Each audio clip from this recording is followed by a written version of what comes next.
சாதத்துக்கு மட்டும் இல்லை, சப்பாத்தி, இட்லி, தோசை எல்லாத்துக்குமே சைட் டிஷ்ஷாக வச்சு சாப்பிட்லாம்.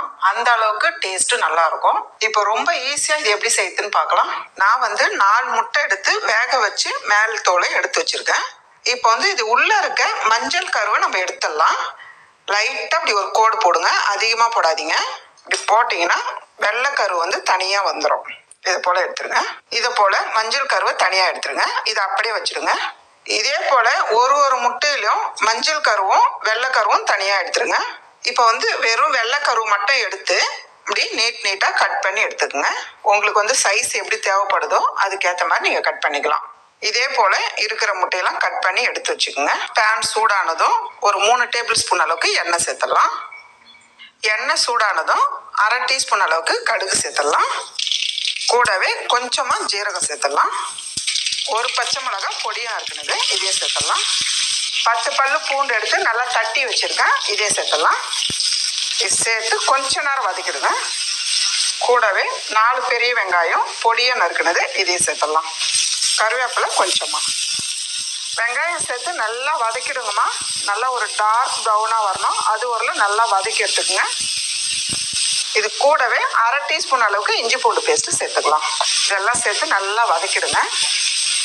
வெங்காயம் இந்த அளவுக்கு நல்லா வதக்கி எடுத்துக்கோங்க. இப்போ அடுப்பு தீ குறைச்சிட்டு நம்ம மசாலா சேர்த்துக்கலாம்.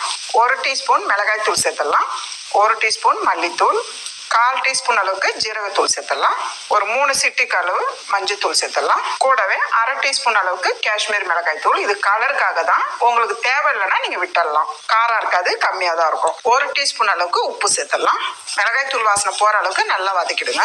இந்த வெங்காயம் வேகிறதுக்கு கொஞ்சமாக தண்ணி சேர்த்துக்கலாம். இந்த அளவுக்கு இருந்தால் போதும். ஒரு 3 நிமிஷத்துக்கு மீடியமான தீயில மூடி வைங்க. பாருங்கம்மா, 3 நிமிஷம் ஆயிடுச்சு, பார்க்கலாம். எவ்வளோ நல்லா இருக்கு பாருங்க.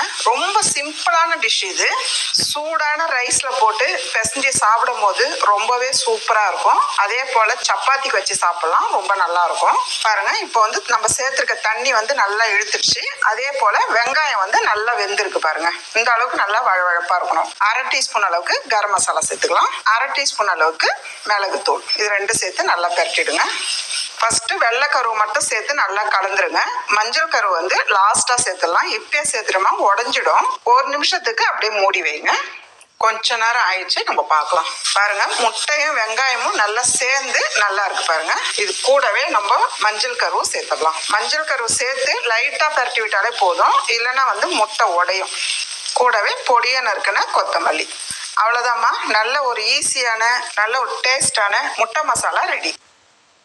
BuyMote e-shopping app. For more details, see the below the link. Description boxல நான் இந்த லிங்க் கொடுத்துருக்கேன்.